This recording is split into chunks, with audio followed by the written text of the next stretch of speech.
Hello and welcome to day 21 of revising UPSC previous year question papers for UPSC 2027. In this video, I will cover GS2 of 2023. You can see I already cover 2024 GS1 2 3 4, 2025 GS1 2 3 4, but I just covered ethics theory question in those papers and not the case studies. Why? Because I will cover all the case studies in one, means separately, not in one video, but separately. But I covered all the papers of GS 1, 2, 3, 4 of 2024 and 25. So, and GS1 of 2023 as well. Now this is GS2 2023 question 1. Let's get started.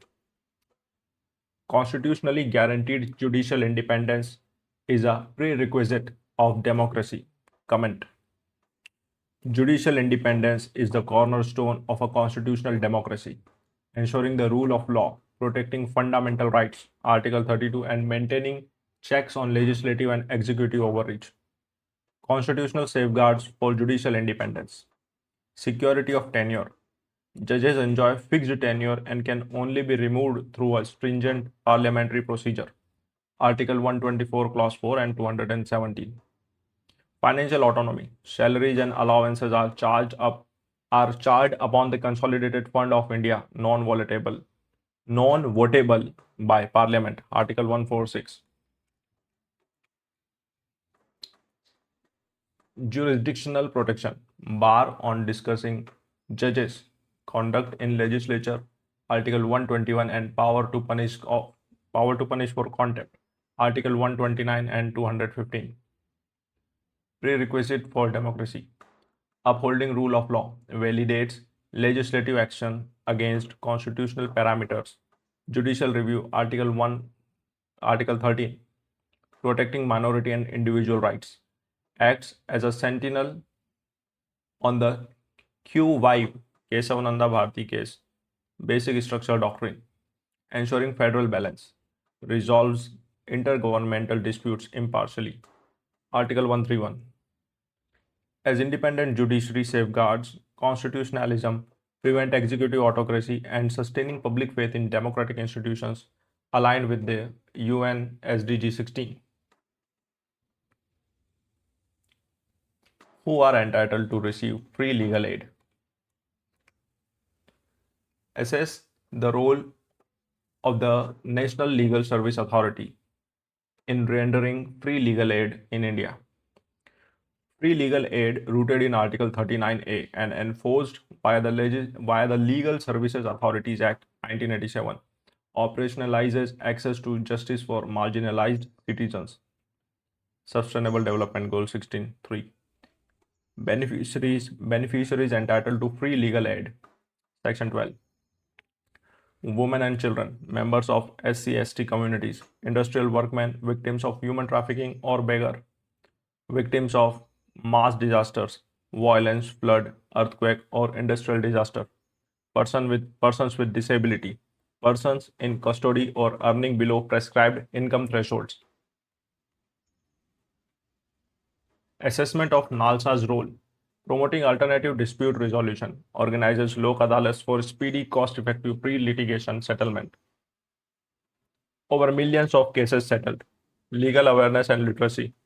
Operates legal literacy clubs and pan-India campaigns.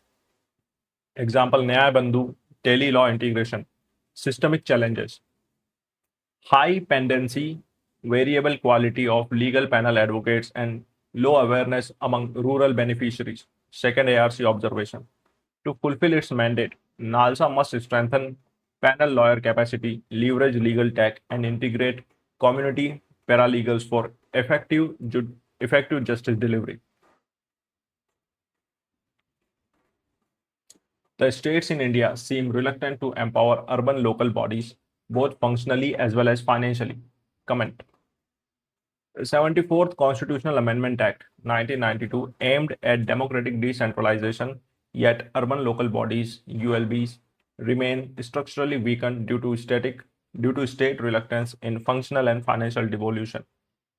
Manifestations of reluctance, functional paralysis, incomplete devolution of 18 functions listed under the 12th schedule, encroachment by state-controlled parastatal agencies, example, urban development authorities, water boards, executive power centered in state-appointed municipal commissioners rather than elected mayors, Niti Aayog Urban Report, financial dependency, reluctance to transfer buy-on tax basis post GST revenue loss, ineffective implementation of State Finance Commission recommendations, over-reliance on state grants, low property tax collection, and limited municipal bond issuance capacity. This is a flow diagram. You can draw if you want. Empowering ULBs through mandatory functional devolution, directly elected mayors, and predictable fiscal transfers is vital for sustainable urbanization. SDG 11. Compare and contrast the British and Indian approaches to parliamentary sovereignty. While India adopted the British parliamentary model, it functionally rejected the doctrine of absolute parliamentary sovereignty, substituting it with constitutional supremacy under a federal democratic structure. See, in this paper in 23, they are asking a comparison between British and Indian parliament, right? Means British and Indian constitution, you can say. In 2024 and 2025, in consecutive years, they asked the same with the US constitution.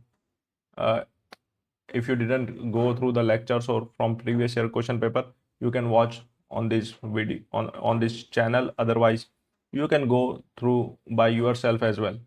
So you will have an idea that how they are asking. Let's see what they will ask in 2026. Maybe French or Britain. Parameter, British approach, Indian approach. Supreme authority, parliamentary sovereignty. Parliament can make, unmake any law, no judicial review of acts. Constitutional supremacy. Parliament drives power from the Constitution. Article 368. Judicial review. Courts cannot declare parliamentary legislation unconstitutional. Supreme Court exercises judicial review. Article 13 and 32 to invalidate ultra vires law. Territorial state limits. Territorial or state limits.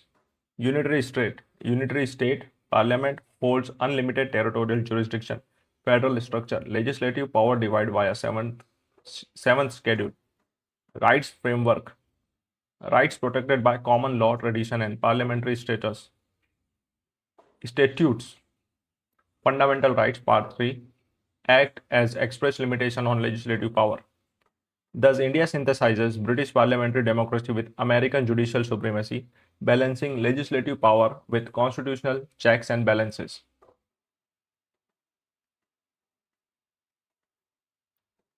Discuss the role of presiding officer of state legislature in maintaining order and impartiality in conducting legislative work and in facilitating best democratic practices. Presiding officers, speakers, chairpersons of state legislatures serve as guardians of the House, tasked with maintaining order, ensuring debate, and upholding institutional impartiality. Article 178 to 182. Key roles and functions. Maintaining order and decorum, regulates debates, enforces rules of procedure and disciplines disorderly members, suspension under assembly rules. Neutrality in legislative work, ensures equitable time allocation between ruling and opposition benches for robust scrutiny of bills. Adjudicating under 10th schedule, acts as a quasi-judicial authority to decide anti-defection cases. Quixote Holoha judgment. Facilitating best democratic practices, promotes vibrant committee systems, ensures maximum sitting days, and encourages constructive policy debates. Persisting challenges, partisan actions during floor tests, and delayed anti-defection decisions. Kisham Meghachandra Singh case. Adopting the UK practice, once a speaker, always a speaker, or implementing second ARC recommendations will preserve the speaker's institutional sanctity and impartiality. Look, if you go through the previous year question of only these 3 years, 23, 24, and 25, you will cover like many important topics of the static syllabus. For like, for example, this in this question they are talking about speaker and chairperson, right?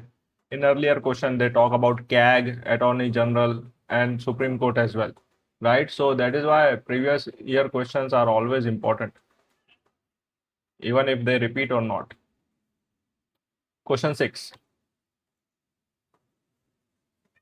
The crucial aspect of development process has been the inadequate attention paid to human resource development in India. Suggest measures that can address this inadequacy. Human resource development is pivotal for converting India's demographic dividend into economic growth, yet historic underfunding in education and health limits human potential. SDI rank 134. Suggested measures. Look, whenever you write the exam, check this rank again because these changes every time. So when I was recording, this is 134. Suggested measures to address inadequacy. Enhance budgetary allocation. Increase public spending on education to 6% of GDP. National Education Policy 2020 goal and healthcare to 2.5% of GDP. Skill alignment and vocational education. Integrated vocational training, Pradhan Mantri Kaushal Vikas Yojana with school curricula to bridge industry academia skill mismatches. Health and nutrition interventions. Strengthen primary healthcare infrastructure, Ayushman Arogya Mandirs, and combat childhood stunting anemia via targeted schemes like Poshan 2.0. Digital inclusivity and teacher training. Expand digital learning infrastructure, PM e-Vidya, while upgrading teacher training frameworks via Nishtha. Promoting women empowerment. Enhanced female labor force. Enhanced female labor force participation rate through targeted apprenticeships, apprenticeships and safe workplace infrastructure. Focusing on quality healthcare, future-ready education, and universal skill under SDG 3, 4, and 8 will transform India's human resources into capital. Discuss the role of Competition Commission of India in containing the abuse of dominant position by the multinational corporation in India. Refer to the recent decisions. The Competition Commission of India, a statutory body under the Competition Act 2002, ensures fair market competition by preventing big tech MNCs from abusing their dominant positions. Role of CCI in containing market abuse. Preventing anti-competitive practices. Enforces Section 4 of the Competition Act, penalizing self-preferencing, predatory pricing, and unfair contractual terms. Protecting consumer choice and innovation. Mandates open ecosystems, preventing big tech platforms from tying bundling proprietary applications. Key recent decisions. Google Android case.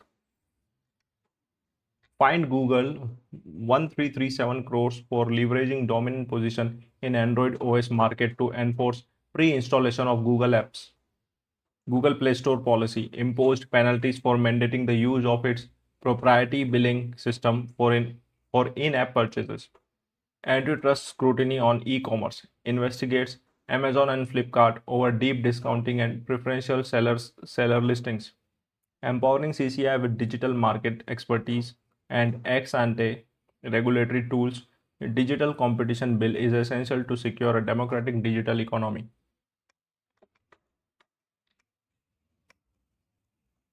E-governance as a critical tool of governance has ushered in effectiveness, transparency, and accountability in governments.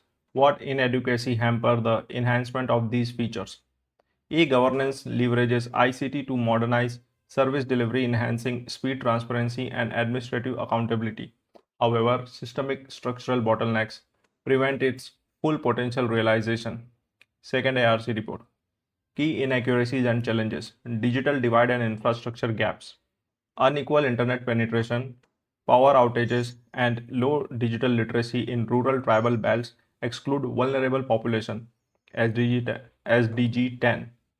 Data privacy and cybersecurity risk, absence of robust enforcement under the Digital Personal Data Protection Act, and frequent portal outages jeopardize citizen data. organizational resistance and rigid BPR, bureaucratic inertia and poor business process. Re-engineering BPR result in mere digitization of manual workflows without structural reform. Language and usability barriers. Dominance of English interfaces. Dominance of English interfaces limits accessibility for non-native speakers across peripheral districts. Interoperability deficit. Siloed, siloed government databases prevent seamless interdepartmental data sharing and integrated service delivery. Addressing these gaps requires robust digital infrastructure, localized language integration, stringent data privacy norms, and continuous civil service capacity building. Question 9. Virus of conflict is affecting the functioning of the SCO. In the light of the above statement, point out the role of India in mitigating the problems. The Shanghai Cooperation Organization is increasingly crippled by bilateral disputes, Eurasian geopolitical fault lines, and state-sponsored terrorism, collectively forming a virus of conflict that hinders regional cooperation. Key institutional friction points: India-Pakistan cross-border terrorism and territorial disputes, China's assertive unilateralism and controversial Belt and Road Initiative, role of India in mitigating problems, counter-terrorism leaderships, counter-terrorism leadership leverages SCO RATS regional anti-terrorist structure to push for zero tolerance on cross-border terrorism and terror financing, promoting strategic autonomy, reaffirms sovereign equality, territorial integrity, and opposition to unilateral hegemony within the Eurasian bloc, fostering regional connectivity, champions transparent, sustainable transit corridors like the Chabahar Port and INSTC as alternatives to debt trap models. Constructive diplomacy promotes non-aligned multilateral dialogues focused on climate change, digital public infrastructure, and traditional medicine. India acts as a stabilizing bridge, steering SCO away from geopolitical bloc rivalry toward shared Eurasian security, stability, and economic development. Indian diaspora has scaled new heights in the West. Describe its economic and political benefits for India. The 32 million strong Indian diaspora in Western nations, USA, UK, Canada, EU, acts as a powerful bridge driving economic prosperity and soft power diplomatic leverage. Economic benefits for India. Record remittance inflows. India remains the world's top remittance recipient, over 110 billion, adding balance of payments and rural household consumption.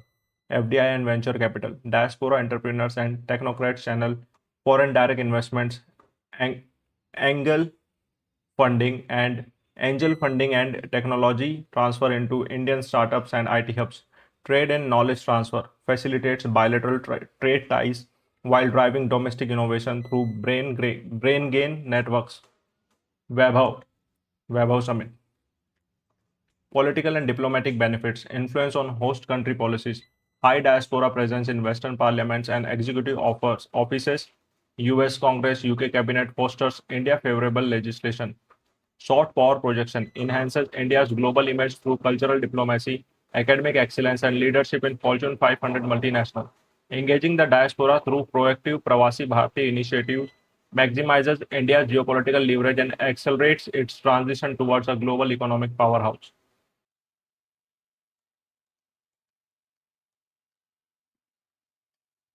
The Constitution of India is a living instrument with capabilities of enormous dynamism. It is a constitution made for a progressive society, illustrated with special reference to the expanding horizon of the right to life and personal liberty. The Indian Constitution is a living document that adapts to evolving socio-legal values through judicial interpretation and legislative amendments. Article 21, expanding horizon of life and personal liberty. Through judicial dynamism, Article 21 has transformed from a mere protection against arbitrary execute action, A.K. Gopalan 1950, to a broader doctrine of substantive Due process, Menka Gandhi 1978. These are the cases name, okay? A.K. Gopalan, this was the case in 1950 and this Menka Gandhi 1978. It is not like, okay, means you know this much, but if you are a beginner, so it is not like their name or date of birth. It is a case name. Right to privacy. Recognized as an intrinsic fundamental right under Article 21, K.S. Puttaswamy 2007. Supreme Court gave a judgment in this case. Right to environment expanded to include clean air and water free from pollution. MC Mehta. Right to dignity and autonomy. Decriminalization of Section 377. Navtej Singh Johar and recognition of passive euthanasia. Common cause. Right to education held as an integral part of Article 21, culminating in Article 21A via the 86th Amendment. Unni Krishnan. This is a flow diagram if you want. The dynamic expansion of Article 21 demonstrates that the Constitution is an evolving shield protecting human dignity in a progressive society. Question 12. Explain the constitutional perspective of gender justice with the help of relevant constitutional provisions and case laws. Gender justice forms the core of constitutional democracy, ensuring non-discrimination, affirmative action, and equal opportunity across socio-economic and political spheres. Key constitutional provisions. Article 14 guarantees equality before the law and equal protection of laws. Article 15.1 and 15.3 prohibits sex-based discrimination while enabling special provision for women and children. Article 16.2 prohibits discrimination in public employment based on sex.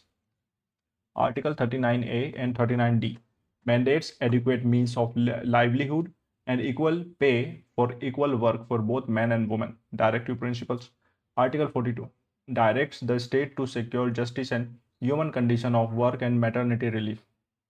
Landmark judicial precedents. Workplace safety. Vishaka versus State of Rajasthan 1997 laid down binding guidelines against workplace sexual harassment. Religious rights. Sabrimala case 2018 prioritized gender equality over discriminatory customs. Military equity. Ministry of Defense versus Babita Punia 2020 granted permanent commission to women officers in the armed forces. Personal laws. Saira Bano 2017 declared instantaneous triple talaq unconstitutional. Through constitutional safeguards and activist jurisprudence, India continues to shift from formal equality to substantive gender justice. Account for the legal and political factors responsible for the reduced frequency of using Article 356 by the Union governments since mid-1990s. Article 356, President's Rule, was historically misused for political expediency. However, its invocation declined sharply after the mid-1990s due to structural, legal, and political shifts. Legal factors. S.R. Bomai Judgment, 1994, declared that the invocation of Article 356 is subject to judicial review. Mandated that floor tests in the assembly are the sole valid metric for determining majority support. Placed strict checks on dissolving legislative assemblies prior to parliamentary approval. Judicial proactiveness.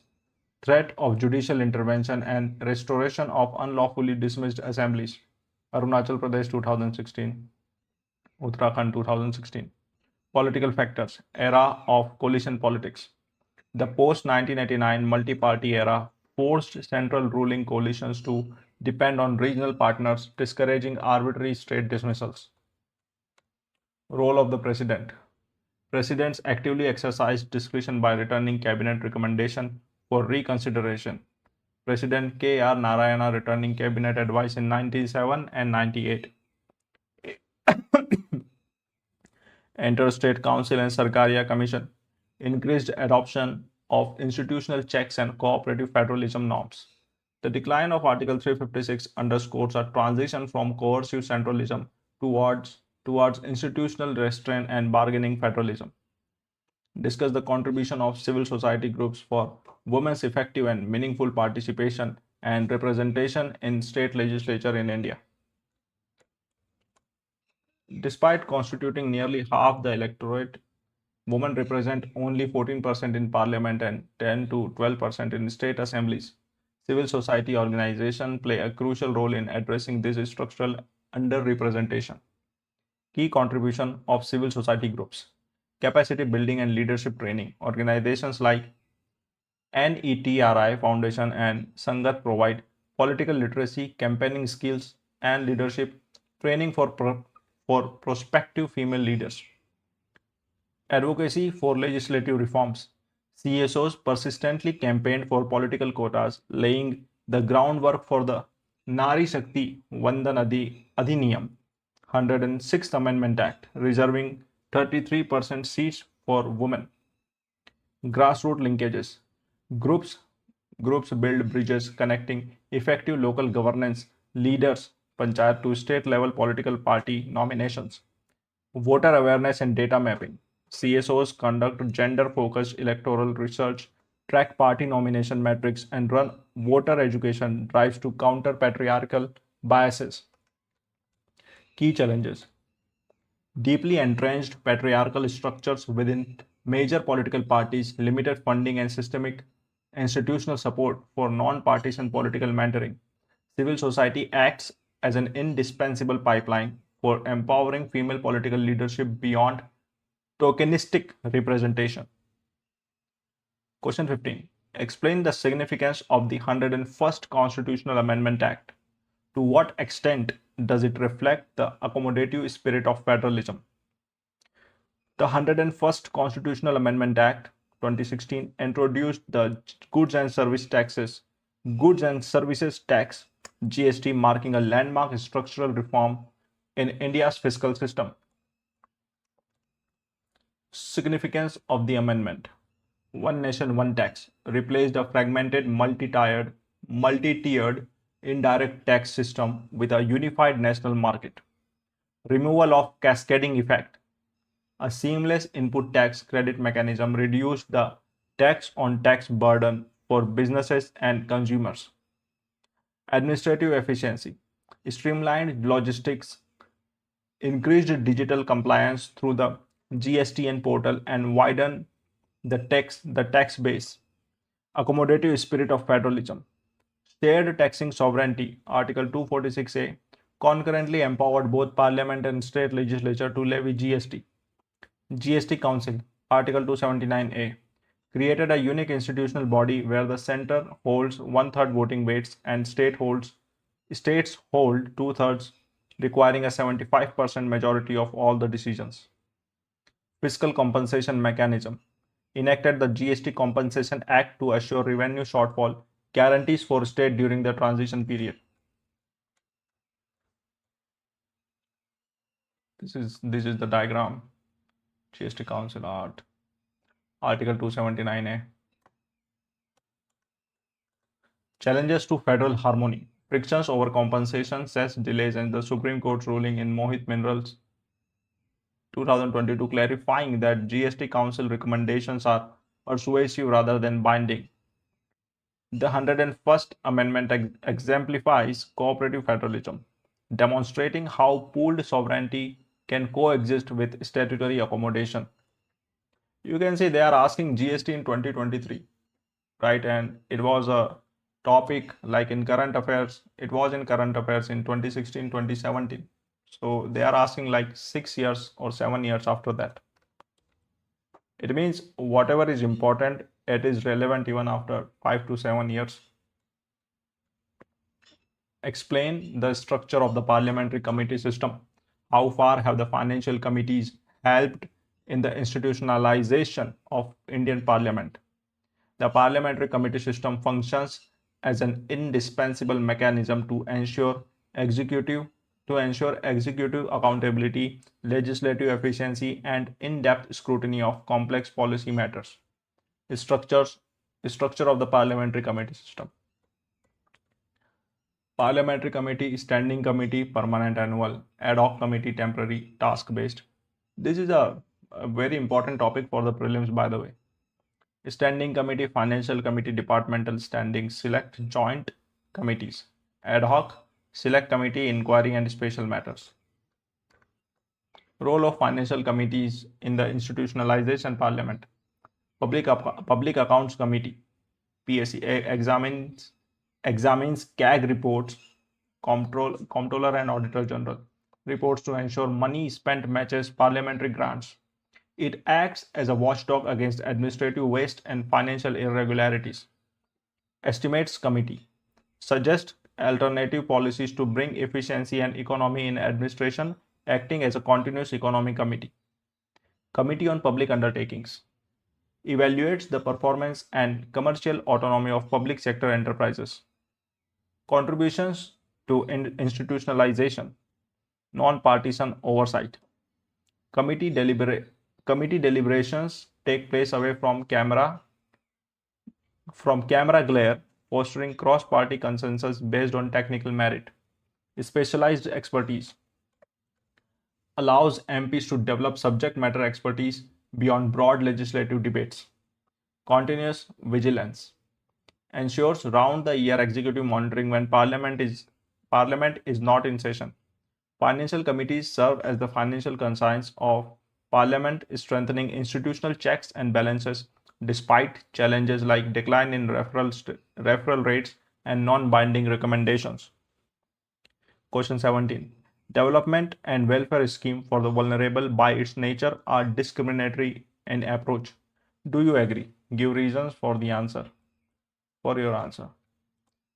Yes, we could agree in principle, but with the qualification that this discrimination is affirmative and protective, grounded in the constitutional philosophy of substantive equality rather than arbitrary preference. Theoretical framework, formal versus substantive equality. Article 14 guarantees equality before the law. However, treating equally perpetuates inequality. The Constitution explicitly permits affirmative action under Article 15.3, 15.4, 16.4, and 46 to uplift historical socio-economic disadvantages. Reasons why targeted welfare appears discriminatory. Positive protective discrimination. Resources are directed toward specific marginalized groups, SC, STs, women, elderly, disabled, to level the playing field. Example, Stand Up India, PM Poshan. Resource redistribution. Wealth created by taxation is distributed via targeted subsidies. Example, PDS, grain allocation, direct benefit transfers. Inclusion and exclusion criteria. SECC data and income thresholds deliberately exclude affluent sections to prevent leakage and ensure aid reaches the needy. Key safeguards against arbitrary discrimination. Reasonable classification. Laws must satisfy twin test, intelligible differentia and rational nexus with the objective sought. State of Bengal versus Anwar Ali Sarkar. Creamy layer inclusion ensures affirmative benefits flow to the truly vulnerable within backward classes. Welfare schemes are discriminatory by design to achieve social justice.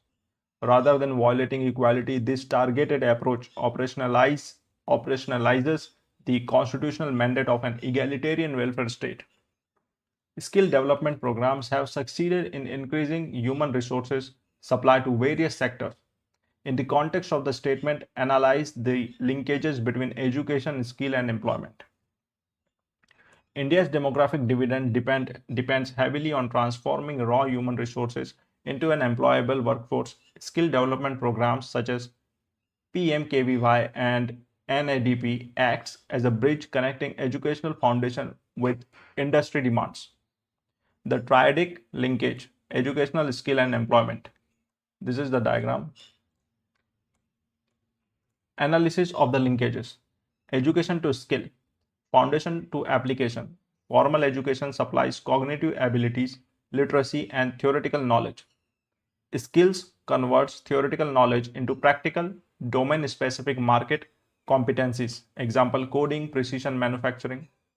Skill to employment, employability to placement. Skilling addresses the employability gap where degree holders lack job ready attributes. Vocational integration reduces training cost for employers and speeds up workforce integration. Employment back to education. Feedback loop. Evolving employment requirements such as AI, green jobs, and automation push educational institutions to revamp curricula, as seen in NEP 2020. Challenges in the linkage. Structural mismatch. Low industry alignment leads to underemployment. Informal sector dominance. High percentage of informal workers lack formal certification or upskilling pathways. A seamless continuum between education, market aligned skilling, and formal job creation is essential to convert India's demographic potential into sustainable growth.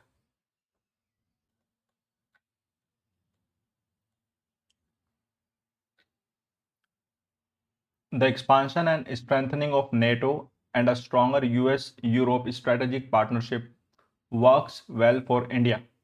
What is your opinion about this statement? Give reasons and examples to support your answer. The impact of a the impact of a stronger expanded NATO and a consolidated transatlantic alliance on India presents a nuanced mix of strategic advantages and diplomatic friction points. Arguments supporting the statement. Counterbalance to aggressive assertiveness. A firm transatlantic alliance deter unilateral revisions of the to the international order, indirectly balancing power dynamics in the Indo-Pacific. Technological and defense synergies. Stronger Western unity enhances bilateral and minilateral tech defense cooperation key with key NATO members. Example: India US ICET, India France defense trade. Focus on Indo-Pacific stability. NATO's growing focus on the Indo-Pacific, engaging AP4 partners Japan, South Korea, Australia, New Zealand aligns with India's goal of a free, open, and inclusive region. Arguments countering the statement. Pressure on India-Russia, pressure on Russia-India relation. A stronger NATO deepens Russia's geopolitical reliance on China, creating strategic discomfort for India's continental neighborhood. Risk of strategic overreach. NATO's eastward expansion diverts Western diplomatic bandwidth toward Eastern Europe, potentially undercutting focus on the Indian Ocean. Pressure to take sides.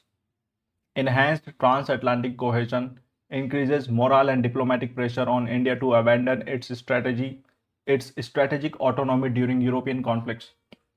While a stable Europe and a strong West offer vital tech, economic, and security opportunities, India benefits most by maintaining strategic autonomy and multi-alignment rather than explicitly endorsing Western bloc expansion.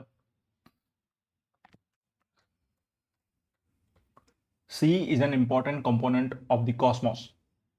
Discuss in the light of the above statement the role of the IMO, International Maritime Organization, in protecting environment and enhancing maritime safety and security. Oceans cover over 70% of the planet and handling over 80% of the global trade volume. As a specialized UN agency, the International Maritime Organization regulates international shipping to safeguard marine ecosystems and secure maritime trade routes. Role in environmental protection. MARPOL Convention regulates marine pollution from ships covering oil spills, noxious liquid substance, sewage and garbage disposal. Decarbonization goals. IMO GHG strategy mandates net zero greenhouse gas emission targets for global shipping near 2050, promoting low carbon fuels and energy efficiency. Ballast Water Management Convention prevents the transfer of invasive aquatic species across ocean ecosystems via ship ballast water. Sulfur cap regulations enforces a global 0.5% sulfur limit in fuel oil to reduce marine air pollution and acid rain. Role in enhancing maritime safety and security. SOLAS Convention, Safety of Life at Sea, sets minimum standards for ship construction, safety equipments, emergency protocols, and navigation. ISPS Code, International Ship and Port Facility Security, provides a framework to evaluate risks and counter threats like piracy, terrorism, and seaborne contrabands. STCW Convention mandates international training, certification, and watchkeeping standards for seafarers,